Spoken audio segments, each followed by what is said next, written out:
April 5 மண்ணில் மணி. கோதுமை மணி நிலத்தில் விழுந்து சாகாவிட்டால் அப்படியே இருக்கும், செத்துவிட்டால் மிகுந்த பலன் தரும். யோவான் 12:34.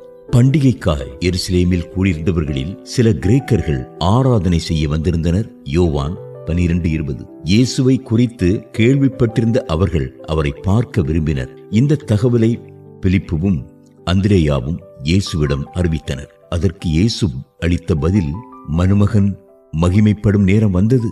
கோதுமை மணி நிலத்தில் விழுந்து சாகாவிட்டால் தனித்திருக்கும், செத்துவிட்டால் மிகுந்த பலன் தரும்.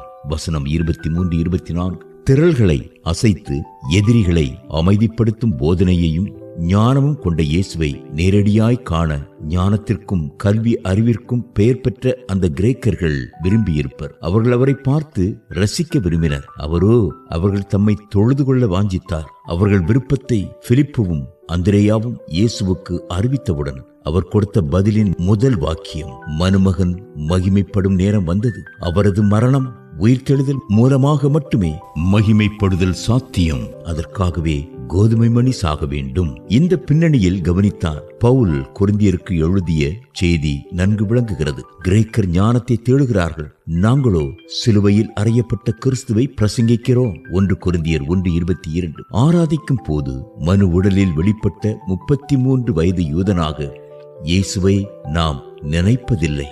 எனவேதான் இயேசுவின் படங்கள் எல்லாம் தேவையே இல்லை. பவுல் கூறியது, நாங்கள் கிறிஸ்துவை மாம்சத்தின்படி அறிந்திருந்தாலும் இனி ஒருபோதும் அவரை மாம்சத்தின்படி அறியோம். 2 கொரிந்தியர் 5:16. தமது மரணம் மற்றும் உயிர்த்தெழுதலை குறிப்பிட்ட பின் இயேசு சுய வெறுப்பை போதிக்க துவங்கினார்.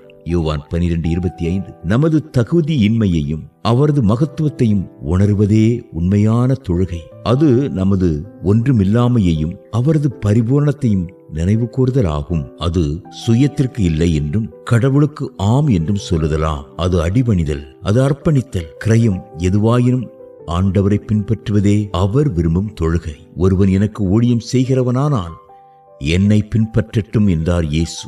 யோவான் 12:26. அப்ரஹாமை பொறுத்தவரை தொழுகை என்பது தனது மகனை கடவுள் காட்டும் மலை மீது தகன பலியாக்குவதாகும். ஆதியாகமம் 22:2. இதுவே சிலுவையில் அறையப்பட்டவருடன் ஐக்கியப்படும் இடமாகும். நாம் அங்கிருந்து வெறுங்கையாய் திரும்ப மாட்டோம். எகோவா ஈரே என ஆரவாரமிட்டு கொண்டு குதூகலமாய் ஆபிரகாம் திரும்பினார். யோவான் 8:56. ஆதியாகமம் 22:14.